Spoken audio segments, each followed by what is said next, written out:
Savez-vous comment optimiser la gestion de votre ordinateur Windows? Dans ce cours, nous allons approfondir la gestion des disques, l'administration des services et l'application de stratégies de sécurité. Vous allez apprendre à redimensionner des partitions, gérer des services et renforcer la sécurité de vos mots de passe. Alors suivez bien ces étapes simples mais efficaces pour améliorer votre expertise en administration Windows.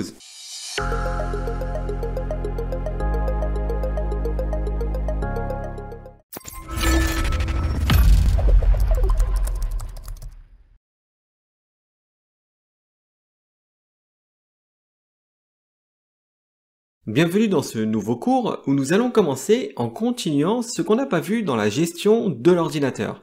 Pour y accéder, il suffit de faire une recherche du mot gestion et d'ouvrir l'application gestion de l'ordinateur. Dans l'onglet stockage, nous avons qu'un seul élément qui est la gestion des disques. C'est ici que l'on peut gérer les disques de l'ordinateur. En gros, c'est la même chose que la commande disque part, sauf que là, nous avons une interface graphique. C'est-à-dire que ça nous permet de redimensionner des partitions existantes. D'ailleurs, vous pouvez aussi accéder directement à ce menu en appuyant sur les touches Windows plus la lettre R et en tapant disque mgmt.msc. Sur la deuxième VM que nous avons créée, on se retrouve avec un disque 0 et un lecteur de CD-ROM. Sur le disque 0, on peut voir en tout 3 partitions, dont celle de démarrage qui est le lecteur C2. Eh bien, on va essayer de faire la même chose que ce qu'on avait fait sur la première VM, c'est-à-dire de prendre 10 Go de cette partition pour en créer une nouvelle qu'on se servira pour stocker des fichiers. C'est-à-dire que ce ne sera pas une partition amorçable. Ici, comme on peut le voir, le disque 0 est divisé en 3 partitions. La partition réservée au système, qui généralement stocke le Windows Boot Manager, et le boot configuration data. Le Windows Boot Manager, c'est ce qui permet de charger le démarrage de Windows. Et le boot configuration data, c'est l'endroit où est stockée la configuration du démarrage de Windows. Ensuite, la partition d'à côté, c'est celle qui contient le système d'exploitation, c'est-à-dire tous les fichiers système comme le dossier Windows ou le dossier Programme. Et la dernière, c'est ce qu'on appelle une partition de récupération qui permet de donner un accès aux options de récupération mais aussi de dépannage. On va donc principalement travailler avec le volume C2. Pour commencer, on va devoir lui retirer 10 Go. Voici les étapes pour réduire ce volume. Tout d'abord, faites un clic droit sur la partition C2 et cliquez sur réduire le volume. Ensuite, comme on veut lui enlever 10 Go, on va saisir 10 000 dans la quantité d'espace à réduire et cliquer sur réduire. On se retrouve maintenant avec une nouvelle partition d'un peu moins de 10 Go qui n'est pas attribuée. En fait, si vous vous souvenez, ça revient à faire un shrink desired égale 10 000 en invite de commande avec l'outil disquepart. Maintenant que nous avons récupéré 10 Go de la partition du système, on va devoir l'activer pour qu'on puisse l'utiliser.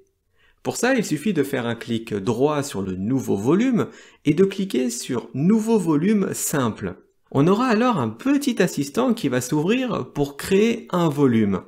Si on fait suivant, on va pouvoir choisir l'espace disque qu'on souhaite lui attribuer. Dans notre exemple, on va lui donner la totalité d'espace disponible. Mais si on veut, on aurait très bien pu mettre par exemple 5000 mégaoctets et créer un deuxième volume de 5000 mégaoctets pour avoir en tout 2 disques de 5 gigaoctets chacun. À l'étape suivante, on va lui attribuer la lettre E. Ensuite, on va formater ce nouveau volume en NTFS et le nommer en Save.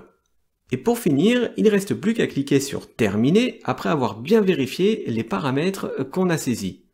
Et automatiquement, Windows va faire monter le lecteur et on pourra l'utiliser immédiatement. Si on ouvre l'explorateur de Windows et qu'on clique sur ce PC, eh bien dans les périphériques et lecteurs, on peut voir que nous avons maintenant 2 disques durs. Un disque réservé pour le système et le nouveau qu'on vient de créer pour sauvegarder ces données. Passons maintenant au dernier onglet de la gestion de l'ordinateur qui est Services et applications. C'est ici qu'il est possible d'arrêter ou redémarrer un service. Si on clique sur Service, cela fait afficher l'ensemble des services de Windows.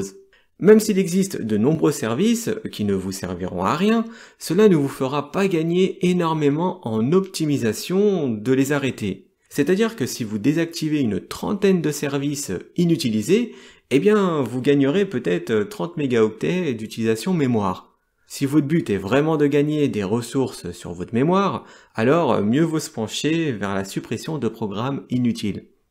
Et le dernier service, c'est le contrôle WMI. Il s'agit d'un ensemble de services Windows qui se trouve dans le dossier c2.windows, system32 et le dossier WBEM. Ce n'est pas quelque chose que vous utiliserez et ça ne fait pas non plus partie du programme de technicien support. Donc nul besoin de rentrer forcément dans les détails, et puis pour être franc, je ne sais même pas moi-même à quoi ça sert. Avant de terminer le cours, on va parler de la stratégie de sécurité locale qui permet d'améliorer la sécurité des mots de passe.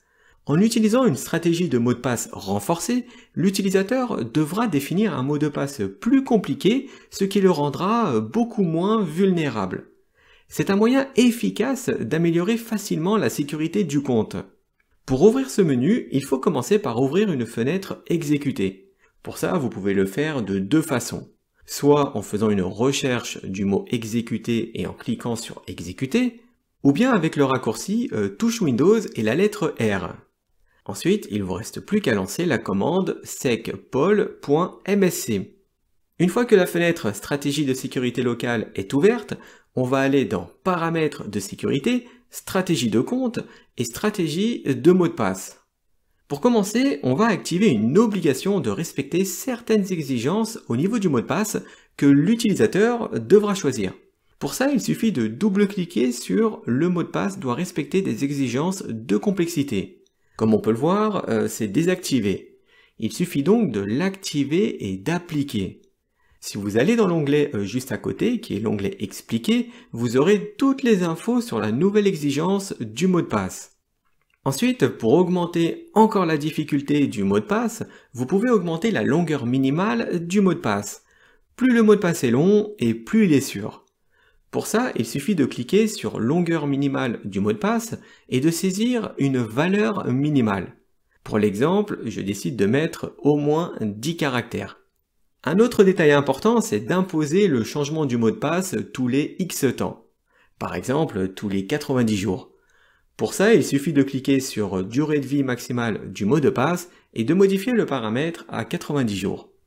Maintenant, pour vérifier que ma nouvelle stratégie de mot de passe fonctionne, si je retourne dans la gestion de l'ordinateur et que je crée un nouvel utilisateur, eh bien je devrais impérativement saisir un mot de passe de plus de 10 caractères au minimum.